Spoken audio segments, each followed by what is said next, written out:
Nous voici donc rendus à l'étape de l'installation de céramique sur un plancher chauffant ProTherm. Afin de réaliser cette étape, vous aurez besoin d'une perceuse à basse vitesse d'un demi-pouce avec mélangeur approprié, d'une chaudière de 20 litres propre, d'un contenant pour mesurer l'eau, d'une truelle dentelée d'1 quart par 3/8 de pouce, d'un coupe-carreau ou d'une scie à eau, d'une équerre, corde pour marquage, croix-sillon, ruban mesuré, autres instruments et bien sûr le ciment-colle Prolastic 6500-8500. Il peut être nécessaire de faire un croquis de la pièce pour prévoir et visualiser le résultat. N'hésitez pas à écrire sur le plancher, ceci vous aidera grandement. Déterminez s'il est plus facile de débuter au centre de la pièce ou encore si esthétiquement il est préférable d'orienter les tuiles avec un meuble fixe. Dans notre cas, la douche sera notre référence.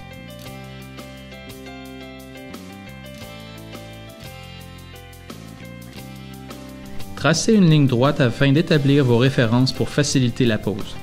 Il est bien de s'assurer d'une certaine homogénéité dans votre pièce.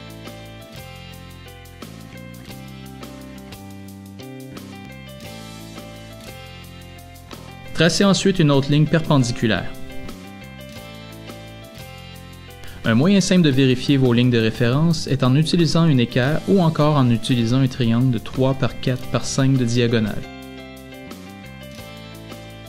Avant de débuter, bien lire les instructions sur le sac et visiter notre site web pour obtenir les fiches techniques et signalétiques du produit.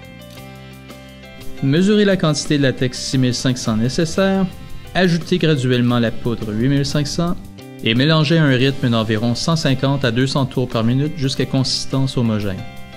Laissez reposer de 5 à 10 minutes et remélangez pendant quelques secondes. Le ciment-colle Prolastic 6500-8500 est composé d'un latex à haute teneur en polymère et d'une poudre cimentaire. Sa flexibilité est beaucoup plus grande que celle des ciments-colle modifiés au polymère, permettant de résister au cycle marche-arrêt du thermostat. Déposez une petite quantité de ciment-colle sur le plancher, pressez le produit dans le substrat avec le côté droit de la truelle, puis utilisez le côté dentelé pour bien placer le produit. Pour une tuile de grand format ou comptant de fortes dépressions à l'endos, utilisez la méthode du double encollage.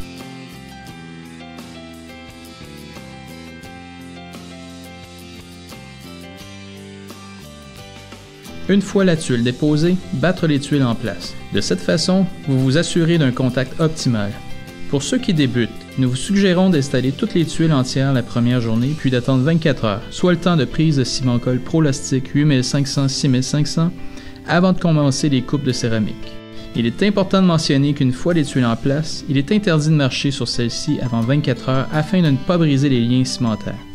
En effectuant les coupes 24 heures plus tard, vous pourrez aisément marcher sur les tuiles entières et ainsi faciliter votre travail. Lors des coupes, il est important de prendre de bonnes mesures. Appliquez le mortier sur le substrat seulement lorsque vous êtes prêt à placer vos tuiles. Le mortier peut être conservé 2 heures dans une chaudière, mais une vingtaine de minutes seulement lorsqu'appliqué en couche mince. Si le mortier est appliqué trop tôt avant la pose, un film apparaîtra sur le dessus du mortier, ce qui nuira grandement au contact.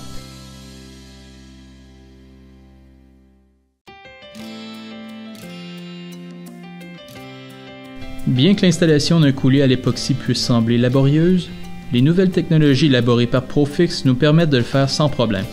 Voici comment. Pour votre installation, vous aurez besoin du matériel suivant. Une spatule à mortier pour mélanger le produit ou une perceuse à très basse vitesse avec un mélangeur approprié, une flotte de bonne qualité dont les arêtes sont bien effilées, une ou deux chaudières de 20 litres remplies d'eau propre et tempérée, une ou deux éponges haute densité de type Hydra de bonne qualité et le coulis époxy Poly 700 de Profix. L'unité de coulis époxy Profix est constituée de poudre de résine appelée partie A et d'un durcisseur appelé partie B. Il est important de noter qu'une fois l'époxy mélangé, vous avez environ 60 minutes pour utiliser le produit. Avant de débuter, assurez-vous d'avoir tous les outils à portée de main. Mélangez ensemble les parties A et B fournies dans les chaudières à basse vitesse. Laissez ensuite reposer les contenants à l'envers pour récupérer le maximum de parties A et B.